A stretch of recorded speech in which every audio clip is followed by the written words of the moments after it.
Follow me to my grave and become my epitaph. Here lies moon, the second string. Where's his? Sometimes I dream of revolution. Bloody coup d'etat by the second rank. Troops of actors slaughtered by their understudies. Or magicians sawn in half by their indefatigably smiling glamour girls. Or cricket teams wiped out by marauding bands of 12 men. I dream of champions chopped down by rank-punching sparring partners, while maternal bridesmaids turn and rape the bridegrooms over the sausage rolls, while parliamentary private secretaries plant bombs in the minister's hamper. Comedians die on provincial stages, robbed of their feeds by mutually triumphant stooges, and march, an army of assistants and deputies, the runners-up, the right-hand men, the seconds in command, storming the palace gates, wherein the second son has already committed regicide with a croquet mallet. Stand-ins of the world, stand up! Sometimes I dream of Higgs. Have a chocolate. What kind? Black magic. No thanks. All right then. I'll give you a tip. Watch the girl. You think she did it? No, the girl. Watch her. What girl? Oh, you won't know her. I'll give you a nudge. You know her, do you? What's that supposed to mean? I beg your pardon? God's sake, I'm trying to tip you a wink. Give you a nudge as good as a tip. For God's sake, Moon, what's the matter with you?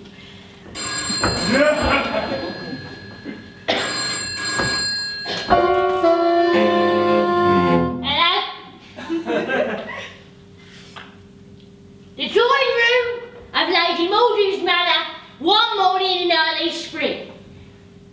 The drive...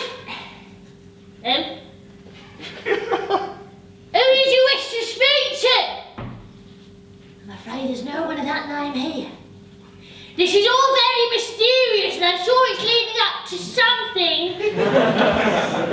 I do hope nothing is amiss. For we, that is, Lady Muldoon and her hostess are here, got off from the world, including Major Magnus, the wheelchair-ridden half-brother of her ladyship's husband, Lord Albert, who, 10 years ago, went out for a walk on the cliffs and was never seen again. And all alone, for they had no children. Derivative of corpse. The correct sound.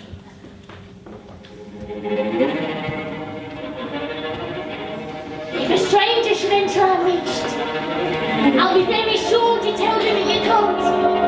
Goodbye. Hello there. I'm Simon Gascon.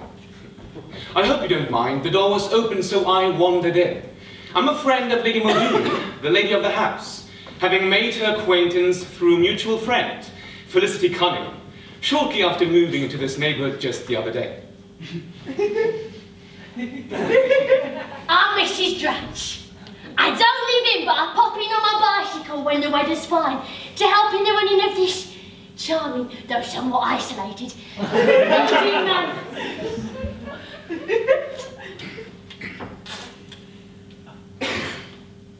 Judging by the time, you did well to get here before high waters cut us off from all practical purposes from the outside world. I took the shortcut over the cliffs and followed one of the old smuggler's paths through the treacherous swamps that surround this strangely inaccessible house. Ah, many visitors have remarked upon the topographical quirks in the local strata, whereby there are no paths leading from the manor, but there are ways of getting to it, weather permitting. And I must say it's a lovely day so far. Now that the cuckoo bird's in the bud, there'll be fog before the sun hits Foster's Ridge. And I say it's wonderful how you country people really know weather. Know weather what? Yes, it does seem to be coming on a bit fog. Fog's very treacherous round here. It rolls off the sea, shrouding the cliffs in a deadly mantle of blind man's buff. Yes, I've heard it said. I know on weekends when Muldoon Manor, as this lovely old three-named house is called, might as well have been floating on pack ice for all good it would have done phoning the police. It was on a weekend as this. The Lord Albert brought his beautiful bride back to the home of his ancestors. Went out for a walk on the cliffs, and his body was never found. Yes, indeed. Poor Cynthia. His name was Albert. Yes, indeed. Poor Albert. But tell me, is Lady Muldoon about? I believe she's out on the lawn playing tennis with Felicity Cunningham. Felicity Cunningham. Our mutual friend, I believe you said. Happy chance, I'll tell him that you called. I can't really stay, as a matter of fact.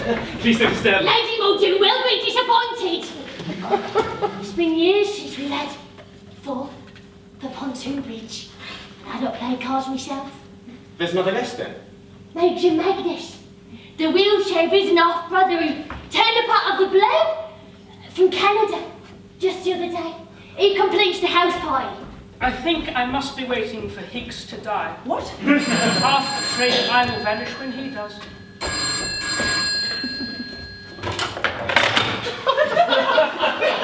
Hello? Who? Third string. You're standing. Does he wait for Higgs and I to write each other's obituaries? To whom did you wish to speak? Does he dream? What's he like? Bitter. There's no one of that name here. No, as a critic. What's Puckeridge like as a critic? Nobody knows. You must have got the wrong It's number. always been me and Higgs. Simon Gascoigne. It's not him, of course. What? I said it's not him. Well, who is it then? I bet is Major Magnus. In disguise, you mean? What? You think he's Magnus in disguise? I don't think you're concentrating. I thought you said... You keep chattering on about Higgs and Puckeridge. What's the matter with you? I wonder if they talk about me. Here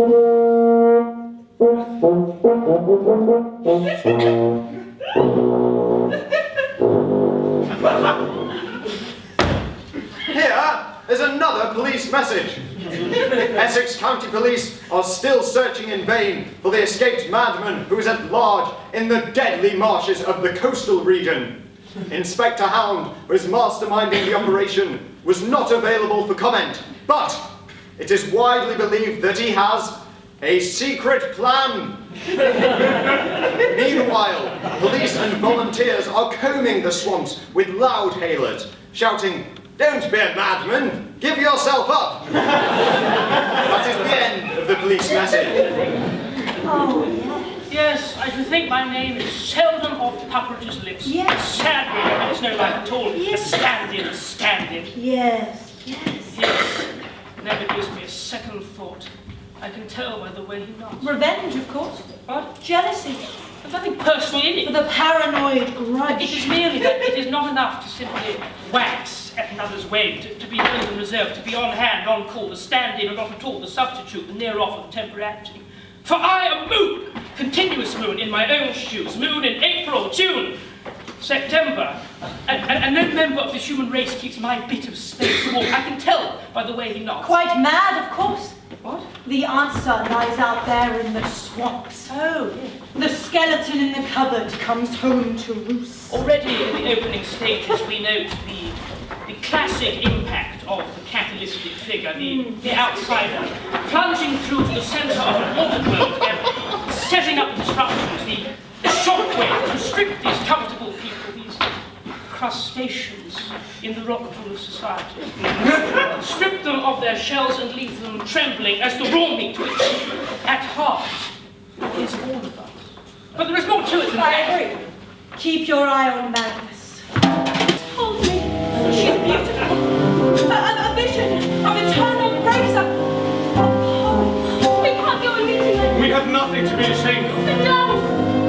This is young. Yes, I am mad with love for you. Please, remember where we are. Cynthia, I love you. No, no! I love Albert. No, Cynthia. He is dead. Do you understand me?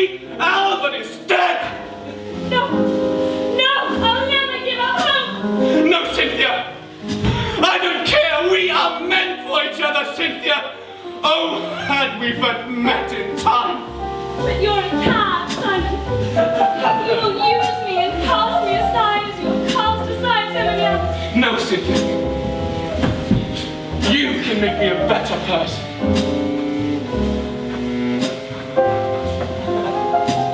You're ruthless.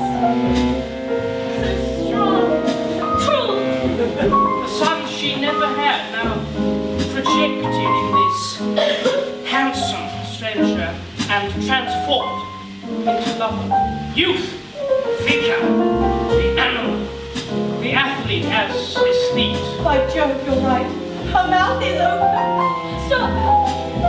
Can't you see your maiden fruit? We have nothing to be ashamed of. Oh, yes, what's it, Mrs. Trash?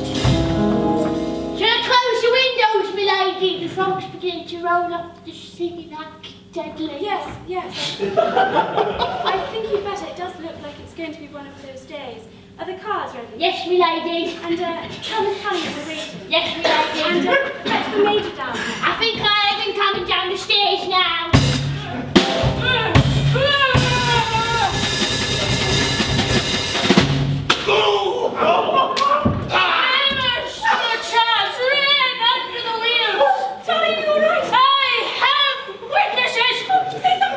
I'm dreadfully sorry. How long have you been a pedestrian? Ever since I could walk. Can you walk now?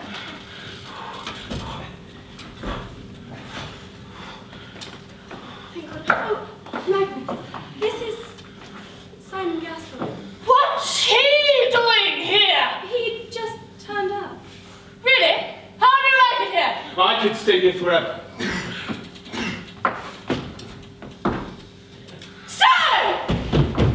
You're still here. Who starts? I do. No, but Simon, did I hear you say you saw Felicity last night? Yes, quite. Your turn, Felicity. I've had my turn, haven't I, Simon? Now it seems as though it's Cynthia's turn. That's my trick, Felicity dear. Hell hath no fury like a woman scorned, Simon. Yes, I've heard it said. So I hope you've not been cheating. Simon. No, Felicity, it is just that I hold the cards. Well done, Simon. Strange how Simon appeared in the neighbourhood from nowhere. We know so little about him. Doesn't always pay to show your hand. I hear there's a madman on the loose. Simon? Yes, sorry. Yes, personally, I think he's hiding in the deserted cottage on the cliffs. Flush! Yes, Simon, you're not going tonight. We shall see. The night's not over yet, Simon Gascoigne.